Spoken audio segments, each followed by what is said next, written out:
بسم اللہ الرحمن الرحیم۔ باب ما جاء فی فضل شہر رمضان۔ معزز ناظرین،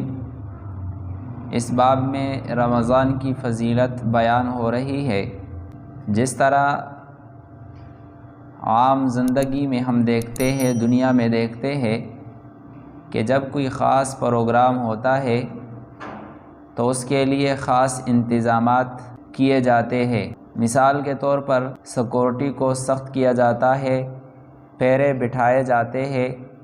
تخریب کار کو روکا جاتا ہے اور اجنبیوں کا داخلہ ممنوع قرار دیا جاتا ہے۔ تو اسی طرح اللہ تعالیٰ نے بھی رمضان المبارک کے لیے پہرے بٹھائے ہیں کہ چونکہ رمضان المبارک یہ مسلمان کے لیے ایک خاص سیزن کا زمانہ ہے، اللہ کی طرف سے رمضان المبارک کا مہینہ یہ ایک خاص پروگرام ہے مومن کے لیے کہ وہ اس میں اللہ تعالیٰ کی برکات، اللہ تعالیٰ کی رحمتیں سمیٹتا ہے، اللہ تعالیٰ سے اپنے گناہوں کو بخشواتا ہے اور رضا کا پروانہ حاصل کرتا ہے۔ تو اللہ تعالیٰ نے اس مہینے کے لیے بھی خاص اہتمام فرمایا ہے، خاص پہرے بٹھائے ہیں۔ نبی علیہ السلام 2 مہینے پہلے سے اس مہینے کے لیے تیاری شروع کر دیتے، اللہ تعالیٰ سے دعائیں مانگتے تھے، اللہم بارک لنا فی رجب و شعبان و بلغنا رمضان، کہ اللہ ماہ رجب اور شعبان میں ہمارے لیے برکت عطا فرما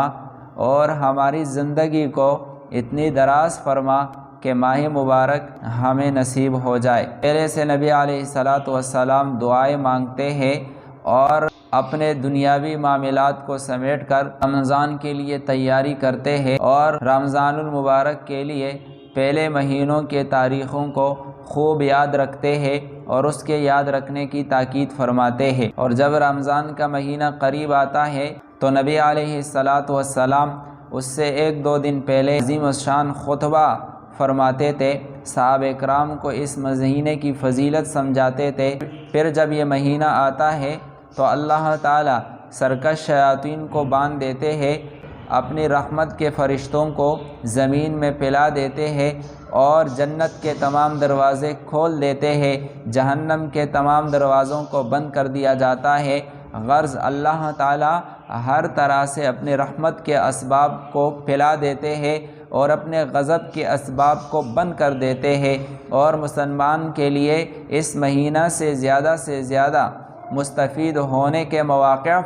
فراہم کرتے ہیں اور رکاوٹوں کو دور کرتے ہیں۔ تو جب اللہ تعالیٰ اس مہینے میں مسلمان کے استفادے کے لیے اتنا اہتمام فرما رہے، رسول اللہ صلی اللہ علیہ وسلم اتنا اہتمام فرما رہے، تو مجھے اور آپ کو بھی اس مہینے سے زیادہ استفادہ اٹھانا چاہیے۔ پہلے سے مجھے اور آپ کو اپنی دنیاوی کام کاج کو سمیٹنا چاہیے تاکہ رمضان میں ہمارے دیگر مشاغل کم سے کم ہو اور اللہ تعالیٰ کی عبادت ہم زیادہ سے زیادہ کر سکے۔ یہاں پر جو روایت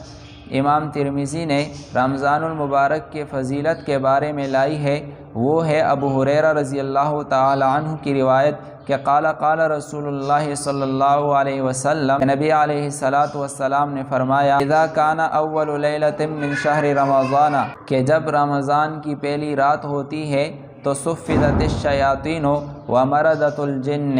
تو سرکش شیاطین اور جنات کو قید کر دیا جاتا ہے، وغلقت ابواب النیران، اور جہنم کے دروازوں کو بند کر دیا جاتا ہے، فلم یفتح منہا باب، پس پورے ماہ رمضان میں جہنم کا ایک دروازہ بھی کھلا نہیں کھلتا، وفتحت ابواب الجنت، اور جنت کے تمام دروازے کھول دیے جاتے ہیں، فلم یغلق منہا باب، پس پورے رمضان میں جنت کا کوئی دروازہ بند نہیں ہوتا، وینادی منادیا، اور ایک آواز لگانے والا ندا لگاتا ہے کہ یا باغی الخیر اقبل، کہ اے خیر کے طلبگار آگے بڑھ اور خیر کو تلاش کر، اپنے لیے خیر سمیٹ، ویا باغی الشر اقصر، اور اے شر کو ڈھونڈنے والے اور ایک شر کے پیچھے پڑنے والے اقصر، باز آ جا، کم از کم اس مہینے میں گناہوں کو چھوڑ دے۔ وَلِلَّهِ عُتَقَاءٌ مِّنَ النَّارِ، اور اللہ تعالیٰ اس میں لوگوں کو آگ سے، جہنم سے آزاد فرماتے ہیں، ان کی بخشش فرماتے ہیں۔ وَذَلِكَ كُلُّ لَيْلَةٍ، اور یہ سلسلہ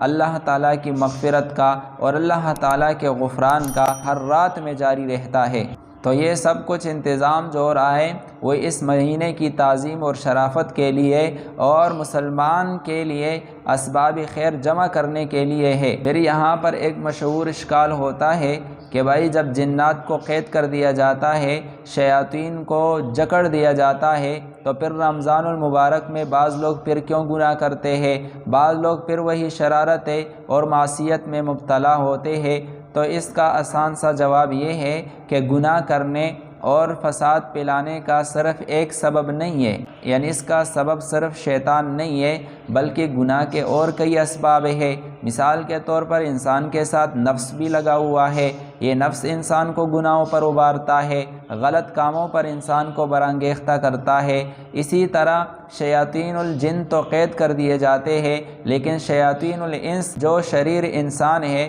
وہ تو کھلے پھر رہے ہوتے ہیں، انسان ان کے صحبت میں بیٹھتا ہے، ان کا اثر انسان پر ہوتا ہے۔ اسی طرح 11 مہینے یہ لوگ شیطان کے صحبت میں رہتے ہیں، شیطان کے اثر کو قبول کرتے ہیں، تو پھر اگرچہ ایک مہینے کے لیے وہ شیطانوں سے الگ ہو جاتے ہیں، لیکن وہ اثر تو رہتا ہے۔ جس طرح کہ لوہے کو گرم کر دو بٹی میں تو اس کو نکال لو بٹی سے تو پھر وہ ایک دم ٹھنڈا نہیں ہوتا، بلکہ اس پر ٹائم لگتا ہے۔ تو شیاطین کو تو قید کر دیا جاتا ہے، لیکن جو گناہ پھر ہمیں نظر آ رہے ہوتے ہیں وہ دوسرے اسباب کی وجہ سے وہ گناہ ہو رہے ہوتے ہیں۔ دوسری روایت بھی حضرت ابو ہریرہ رضی اللہ تعالی عنہ ہی کی ہے، وہ نبی کریم صلی اللہ علیہ وسلم سے روایت کرتے ہیں، من صام رمضان وقامہ ایمانا و احتسابا، کہ جس نے رمضان کے روزے رکھے اور رمضان کی راتوں میں قیام کیا، یعنی تراویح پڑھی، ایمانا و احتسابا، ایمان کے ساتھ اور اللہ تعالیٰ سے ثواب کی امید رکھ کر انہوں نے روزے رکھے اور رات کو تراویح پڑھی، غفر لہ ما تقدم من ذنبہ، تو اس کے پچھلے تمام گناہ معاف کر دیے جاتے ہیں۔ ومن قام لیلۃ القدر ایمانا و احتسابا، اور جو لیلۃ القدر میں قیام کرے، غفر لہ ما تقدم من ذنبہ، تو اس کے بھی ماقبل تمام گناہ معاف ہو جاتے ہیں۔ تو رمضان کے روزے انسان اللہ تعالیٰ کے لیے رکھے، پھر رات کو تراویح پڑھے، تو اس کی فضیلت ہے کہ پچھلے تمام گناہوں سے انسان پاک اور صاف ہو جاتا ہے اور وہ تمام اللہ کی طرف سے بخش دیے جاتے ہیں۔ اسی طرح لیلۃ القدر اس مہینے کی ایک رات ہے، اس میں کوئی آدمی قیام کرے، اگرچہ پوری رات نہ بھی ہو، رات کے کچھ حصے میں انسان قیام کرے، تو اس کو بھی لیلۃ القدر کی فضیلت حاصل ہو جاتی ہے کہ اس کے تمام گناہ معاف کر دیے جاتے ہیں۔ تو اللہ تعالیٰ کی طرف سے اس مہینے میں انسانوں کی بخشش اور ان کی مغفرت کے اتنے اسباب اللہ تعالیٰ کھول دیتے ہیں کہ میں اور آپ سوچ نہیں سکتے۔ پھر بھی اگر اس مہینے میں ہماری بخشش نہ ہو اور اللہ تعالیٰ کی رحمتوں سے ہم دور رہے تو یہ ہمارے لیے بڑے خسارے کی بات ہے۔